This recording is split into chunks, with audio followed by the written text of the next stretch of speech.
when I first saw this, I deadass thought this was Atherid's new Gundam.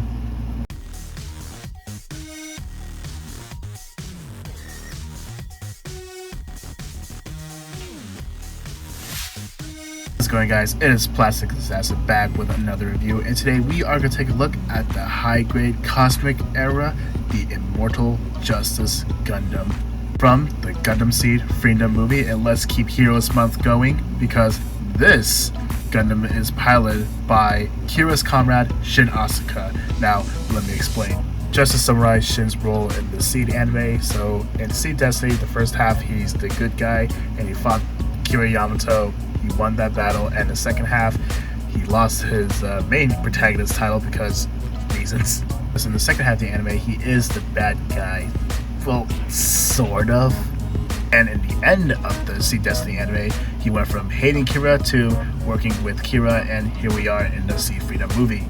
So let's get on to the review. Take a look at the box art. We see the Immortal Justice just doing some slicing and dicing with his sword, and then we also got it in its MA form, or the full armor.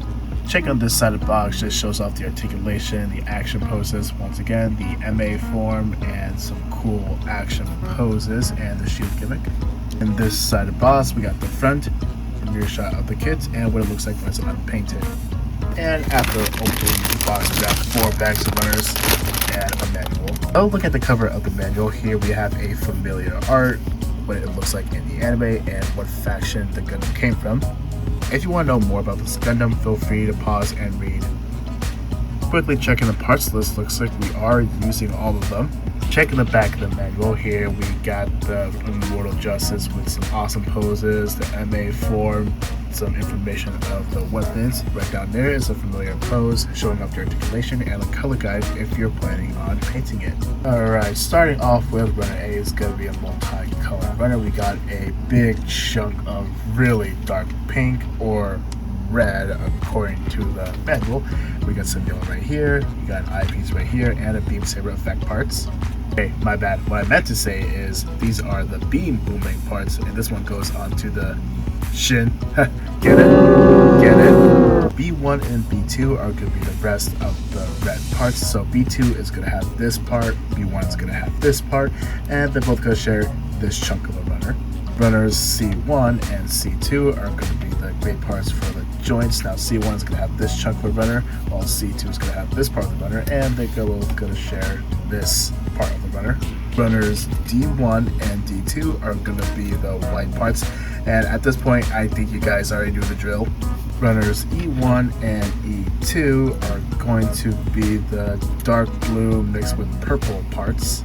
To round up the runners, you got runner F1 for like baby blue parts, and runner F2 the light gray parts. Finally, you get a color correcting sticker. That's about it for the unboxing. Now, so far, I'm gonna be honest with you, I'm not excited, but I'm more curious about this model kit.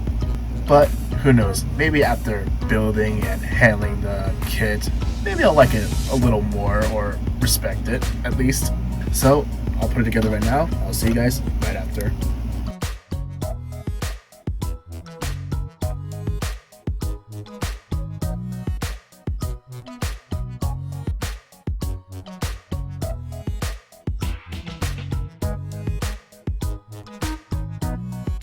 Okay, and here is the Immortal Justice, all built, worked, and top coated. Now for building experience, personally, I really enjoyed it. Because as you're putting this kit together, you'll be surprised how much engineering and the color separation went on this kit. Because you can see how much effort that Bandai put in on the little details. Example would be the little Vulcans right there. Usually it would be a molded detail that you have to paint in, but no, that's a separate plastic piece. Same thing with the little light blue piece right there on the chest. And that little white tip on the wings, it could have been a sticker, but again, that's a plastic piece. Speaking of stickers, let's take a look what sticker goes to where. So starting off with head, of course you have the eye sticker, goes to the eyes. This little long blue sticker goes onto the forehead, and I did paint it light blue. I know you can barely see it, but I swear I did. And this little blue sticker right here goes onto the back of the head right here. And the rest of these stickers, they're gonna go to the accessories. So all these white stickers, they're gonna go onto the shield right here. Just pay attention to which side goes where. And all these pink stickers, they go onto the gun right here, but I paint those pink instead.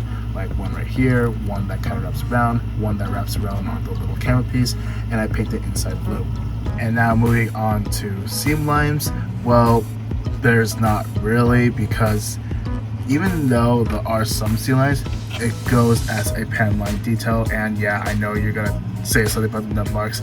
Trust me guys, I did my best. And you also have another seam line on the back of the leg, and again it goes as a pen line detail. So now moving on to accessories, starting off with hand options. What you see on the kit is just the weapon holding your hands. That's all you get for the hand options. And moving on to weapons, you get the Be Mindful. This little tab right here plugs onto the back of the skirt right here if you want to store it, and you got the secondary handle that can move side to side.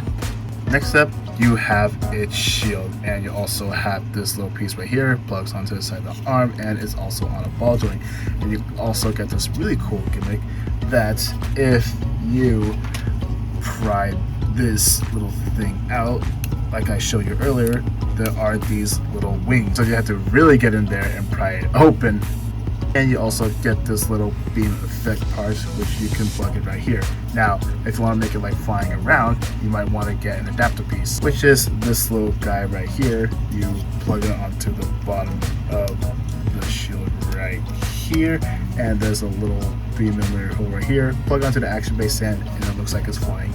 And since we're on the topic of beam effect parts, let's bring out the rest of them. Now, starting out with these little ones right here. The handle is plugged onto the side skirt. Now, try to be careful because the side skirt does pop off a little easily.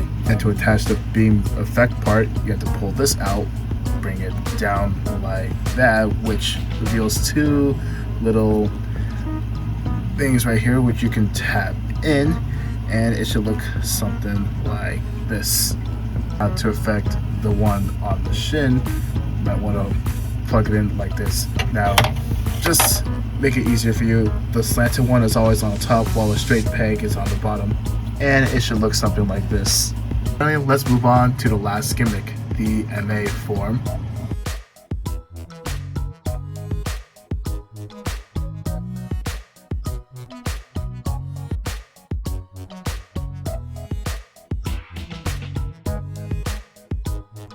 Now this one right here is a little tricky. You might want to do a little bit of wiggling around, and there you go. That way you're trying to shift this wing down. Anyways, just finish the wing off like this, turn it around, and bring the barrel forward like that.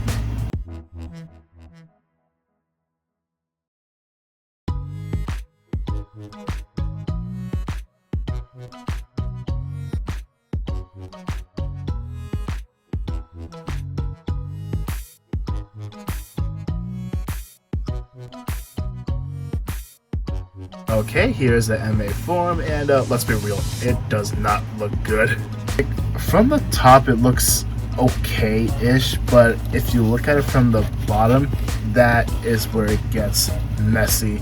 Like, there's no way for you like to compact this to make it look nice and sleek. But if I had to give credit where credit is due, going from MS to MA is not super hard. But look, if you disagree with my opinion, that's totally fine.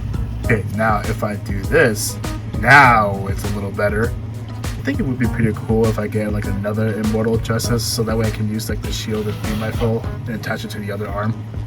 So moving on with articulation, the head is on a ball joint, and there's a little hinge we could rock forward and backwards. Okay, so for the rest of articulation, I'm gonna have to take out the backpack just to make it a little easier on me. Anyway, so moving on to the torso, you got this nice little ab crunch here. You can move that bar just a little bit, and it also has some side to side and a rotation. Moving on to the arms, the shoulder can swing forwards this much, can swing backwards, can shift up and down. Of course, it's on a ball joint, and the shoulder can move up this high, and the arm raises that much. Moving on down, you get a bicep swivel, double bend on the elbow, nice armor separation. Of course, the wrist is on a ball joint. Moving on to the waist, the front skirt can move up. The side skirt is on a ball joint, and like I said, it does pop off easily, and the back skirt doesn't move. Now, here's where it gets a little interesting. Now, on the hips, you also get this movement which can shift down and up. That's pretty nice. You also get a thigh rotation, kick up that far without getting in the way, and move back that far. And as for the splits, it can do, well, maybe almost the full splits. You get a double bend on the knee, and as for the ankle, it can move forward this much, can move back pretty far. This is on a ball joint, and the toes can move down like I already showed you in the transformation. And as for the pivot, yeah, one hell of a pivot. And of course, it is on a ball joint, so it does everything what a ball joint does. Alright, so now moving on to the backpack. Now, I did show you a little bit of like some movements during the transformation, but what I didn't show you is that you do have a rotation right here, and I already showed you rotation right here. There's also rotation right here and right here. Overall, the articulation on this kit is quite great, and like I mentioned before, there are some parts that pop off a little easily. Again, the side skirts, and now the ankle armor pops up a little easy too, but that should be an easy fix. I'm also having trouble with this little piece like right here. It does pop off easily too. Maybe I should glue it in place just in case. And that rhyme is totally not intentional.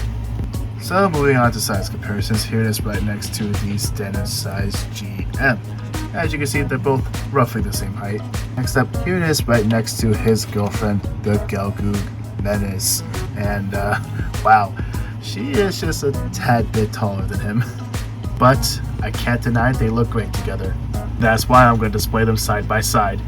Finally, here it is right next to Bumblebee and Lego Robin.